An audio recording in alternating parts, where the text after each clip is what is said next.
Bailey. Ace Bailey's Okay, going so- fifth. Wow. So that sounds about right. Jazz, That's you know the Angels are saying, sketchy. that's Danny Angels are Ainge sketchy. saying, screw those plans. I don't care anything about that. That's a talented player, and Utah needs to draft well and try to swing on a kid with his upsides. Ainge is like, I don't care where you want to go. You're going to come here and you're going to like it. And you're going to come here and we're going to put the ball in your hands. No. Don't do that. They're No. not doing. They're not going to do that. No, they're not going to do that. They're not doing that. No. Trust me. No. Here's what Danny Ainge is thinking with his son. Yeah. His son just took over Austin Ainge. They are thinking accumulate as many assets as you can right now. And what you do is, you know what? You feed Ace Bailey to the Wolves because why not?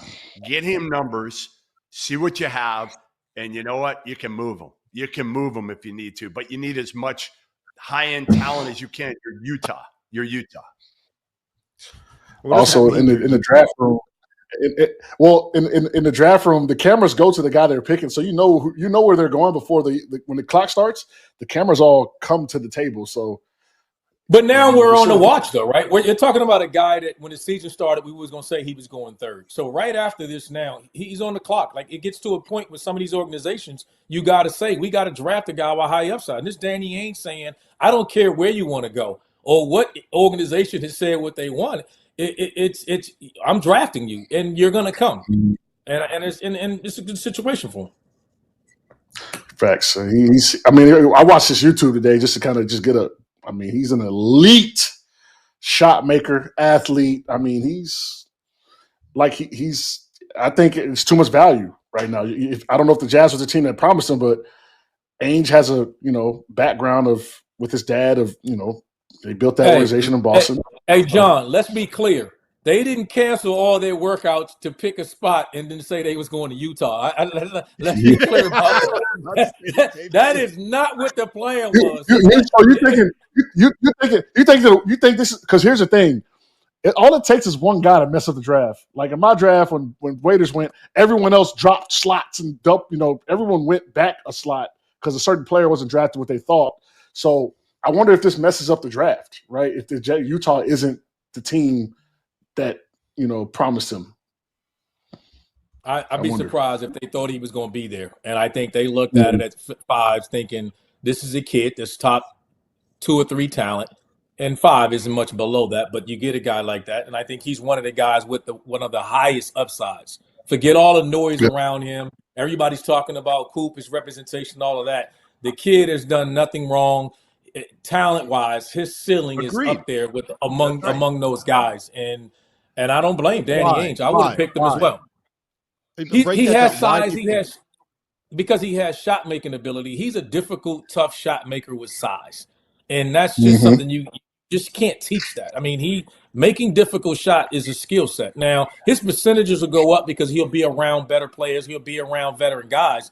But again, as he physically matures, the kid's upside is unreal. Now again, development comes a part of that. Does he want to be in Utah? Is he going to come in there with the enthusiasm as he would if he was picked by Washington? Or more importantly, you would think he probably wanted to go to Brooklyn, or Washington. So I think he wanted to be in one of those teams. And unfortunately, Danny Ainge had other plans. But again, tough shot maker, super skilled with his size. With his size and wingspan, he's going to be able to get his shot off against anybody. He can flat out score it as well.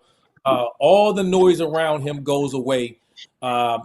Big time pick for Utah Jazz there.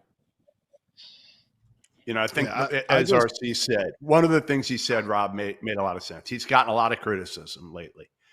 And the criticism really falls to his representation. Now, again, you watch him on the court, there's some criticism there too. He takes some terrible shots, right? He's a tough shot taker. He's a tough shot maker at times. But he's not the one ultimately who probably hired Omar Cooper. He's not. I'm sure that was a family decision. And he took a lot for that. This is a kid now who comes in. Again, he'll have more on his shoulders. In Utah, they don't have a lot around him. But I think that may help him early. And you've got to surround Ace Bailey with the right people, the right character people in that locker room. Will Hardy's going to obviously have to play a huge part in that. But again, I talked to a bunch of people about Ace Bailey, the person and the worker, and what they say is good kid, works his ass off, loves ball. I mean, look at their roster. Their roster, he's going to have to play. He's going to have to play. Like when I'm looking at their roster now, like they have nothing of the sort. So could be a good spot for them. And this might be the team that say, "Look, we're going to take you. Look at our roster." But we'll see what happens. Yeah, I think the interesting thing about it is exactly what you said, Goodman. I'm here in Jersey, right? I'm 45 minutes from the Rutgers campus. I have friends in our neighborhood that work for the Rutgers athletic department, and people don't say bad things about Ace Bailey, the human being, beyond the fact that he might be a little bit naive and for his a little immature.